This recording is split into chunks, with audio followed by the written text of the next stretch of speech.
जय श्री बद्री गणेश। अभी आप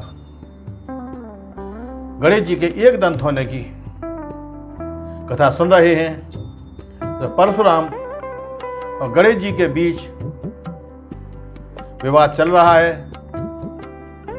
कल की कथा में आपने सुना था कि गणेश जी ने अपनी सूंड से परशुराम को लपेटकर तीनों लोकों सातों दीपों और गोलोक आदि के दर्शन कराए। इसके बाद परशुराम जी गणेश जी की सूंड में घूमते हुए अंत में पृथ्वी लोक में आ गिरे। उस समय उन्हें चेतना आ गई। वह गणेश जी के बंधन से भी मुक्त हो गए। तभी उन्होंने जगत गुरु शंकर द्वारा प्रदत्त देव दुर्लभ स्तोत्र और कवच का स्मरण किया। समस्त शक्ति से संपन्न होकर अपने परशु से उन्होंने समस्त विघ्ननाशक गणाधिराज पर प्रहार कर दिया। किंतु गणेश जी ने अपने पूज्य पिताजी के अमोघ अस्त्र का सम्मान करने की दृष्टि से उसे अपने ही बाएं दांत से पकड़ लिया, जिसके फलस्वरूप उस तेजस्वी परशु ने गणेश जी का दांत मूल सहित काट दिया और वह परशु परशुराम के हाथ में पुनः जा पहुंचा। गणेश्वर का दांत टूटते ही अत्यंत भयंकर शब्द हुआ। धरती आकाश के साथ समस्त दिशाएं कांप उठी। पर्वत हिल गए, समुद्र में ज्वार आ गया। गणेश्वर के मुख से रक्त का फव्वारा छूट निकला। रक्त की धार के साथ टूटा हुआ दांत पृथ्वी पर आ गिरा।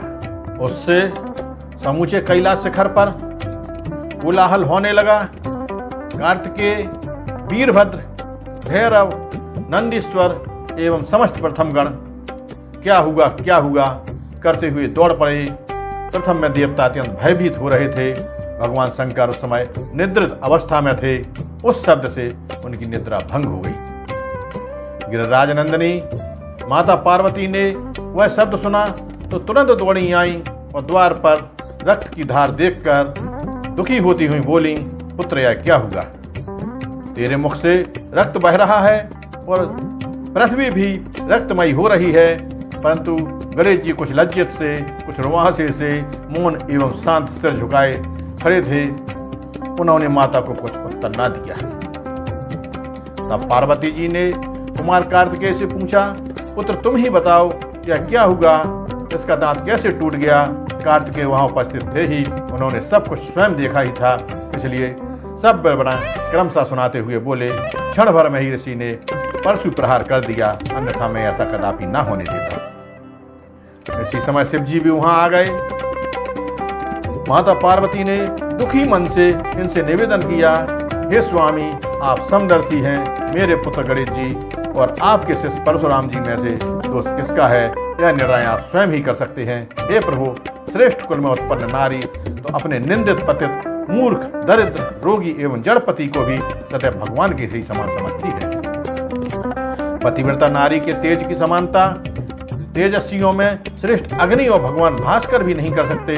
इसलिए मेरे लिए भी आपके समान कोई नहीं है। अब तब आपके अतिरिक्त इसका निर्णय भी अन्य कौन कर सकता है?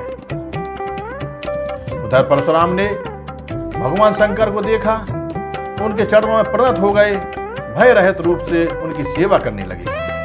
यह देखकर पार्वती जी ने परशुराम से कहा, महाभाग, हे राम, तो महर्षि जमदग्नि के अंश से उत्पन्न परम सती देवी रेणुका के पुत्र तथा देवादिदेव परमात्मा त्रिपुरारी के शिष्य हो। तुम्हारा मन शुद्ध है, इसलिए अशुद्धता का कोई कारण नहीं समझ पा रही। बस तुमने जगत गुरु सर्वेश्वर से जो अमोघ परशु प्राप्त किया था, उसकी प्रथम परीक्षा क्षत्रियों पर की और अब दूसरी परीक्षा गुरु पुत्र पर ही कर बैठे। पुत्र, श्रुतियों का निर्देश है कि गुरु को गुरु दक्षिणा देनी चाहिए, किंतु तुमने तो गुरु पुत्र का ही एक दांत निर्दयता पूर्वक समूल काट डाला। यदि यही अभिष्ट था तो फिर इसका मस्तक ही क्यों नहीं काट दिया? चराचर विश्व के आत्मा रूप भगवान शंकर का अमोघ अस्त्र पाकर तो एक सियार भी वनराज सिंह का वध करने में समर्थ हो जाएगा।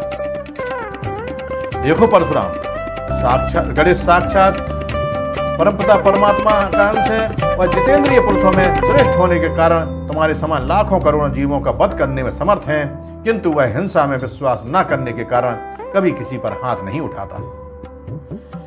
यही सभी देवताओं के में प्रमुख होने का कारण भी प्रथम पूजा का अधिकारी बना है। परशुराम को निरुत्तर देखकर गिरिराज नंदिनी को क्रोध आ गया और वे मुनिवर को मानने के लिए प्रस्तुत हुई। यह देखकर भयभीत हुए परशुराम ने मन ही मन अपने गुरुदेव भगवान शंकर को प्रणाम किया और परमपिता परमात्मा श्री कृष्ण का स्मरण करने लगे। तभी भगवती पार्वती जी ने अपने समक्ष करोड़ों सूर्यों के समान तेज वाले एक ब्राह्मण बालक को आता हुआ देखा। उसके परिधान छत्र, दंड, यज्ञोपवीत आदि सभी उज्जवल थे। मस्तक पर भी चंद्रमा की कांति के समान चमकता हुआ तिलक लगा था। कंठ में तुलसी की माला, माथे पर शुभ रत्न जड़ित मुकुट और कानों में कुंडल सुशोभित थे। उसके अंगों पर रत्नाभरण थे। वह मंद मंद मुस्कुराता हुआ माता पार्वती की ओर ही देख रहा था। वह ब्राह्मण बालक अत्यंत तेजस्वी था। उसके व्यक्तित्व में अद्भुत आकर्षण था। कैलाशवासी आबाल वृद्ध स्त्री पुरुष सभी उसकी ओर टकटकी लगाए देख रहे थे।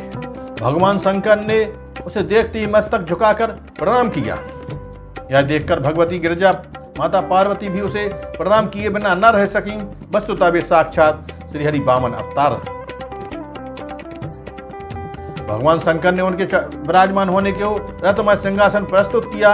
उनके स्थित होने पर विविध उपचारों से पूजन एवं स्तवन किया। उस पूजन से वे संतुष्ट हुए। भगवान श्रीहरि ने गंभीर वाणी स्वर में कहना आरंभ किया। चंद्रमौली, यहाँ की वर्तमान परिस्थिति के कारण मुझे यहाँ आना पड़ा है। मैं नहीं चाहता था कि मेरे किसी भक्त का कहीं कुछ अमंगल हो, इसलिए मेरा सहस्त्रधार सुदर्शन उसकी रक्षा के लिए सदैव उपस्थित रहता है।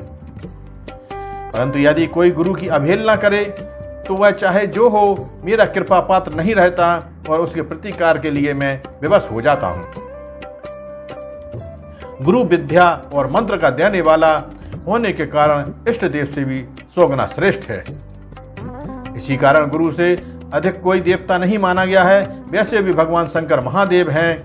इनसे बड़ा कोई देव नहीं और ना ही गिरिराज नंदिनी से बढ़कर कोई पतिव्रता ही है।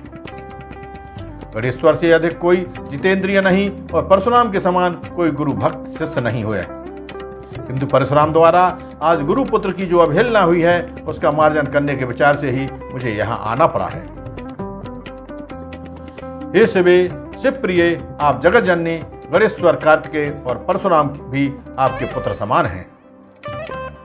आपके और शिव जी के मन में परशुराम के प्रति कोई भेदभाव नहीं है। इसलिए बालकों के इस विवाद में आप जो कुछ करेंगी वह किसी प्रकार भी उपयुक्त नहीं होगा। इन बालकों के मध्य जो विवाद उठ खड़ा हुआ है उसमें किसी का दोष नहीं है। देव सर्वत भी बहुत प्रबल है और प्रस्तुत विवाद भी देव योग का ही प्रतिफल है। इसलिए दोष भी किसे दिया जाए यह भी एक प्रबल विवाद का ही विषय बन जाएगा।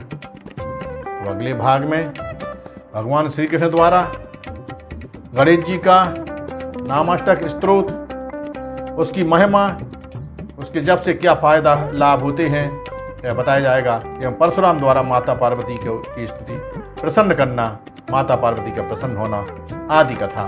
जय श्री बद्री गणेश।